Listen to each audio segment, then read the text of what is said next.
ಇಂದ್ರ, ಇವ್ರು ಯಾರು ಅಂತ ನಮಗ್ ಗೊತ್ತಾಗ್ಲಿಲ್ವಾ? ನೆನ್ಪ್ ಮಾಡ್ಕೊಳ್ಳಿ. ಎಲ್ಲೋ ನೋಡಿದ್ದೀನಿ, ಆದ್ರೆ ಎಲ್ಲಂತ ನನಗೆ ನೆನಪಾಗ್ತಿಲ್ಲ. ಎಸ್, ನಿನ್ನೆ ನೀವು ಸ್ಯಾರಿ ಶಾಪಲ್ಲಿ ಇದ್ರಿ ಅಲ್ವಾ?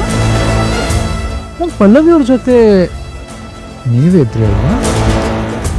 ಅದೇ, ನಾ ಆ್ಯಕ್ಚುಲಿ ಪಲ್ಲವಿ ಅವ್ರನ್ನ ಪಿಕ್ ಮಾಡೋದಕ್ಕಂತ ಬಂದೆ.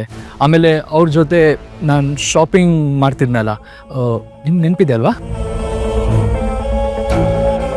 ಬರೀ ನಿನ್ನೆ ಅಷ್ಟೇ ಅಲ್ಲ, ಪಲ್ಲವಿ ಅವರೇ ಇನ್ನೊಂದ್ಸಲ ಎಲ್ಲೋ ನೋಡಿದ್ದೀನಿ ಇವ್ರನ್ನ. ನನಗೆ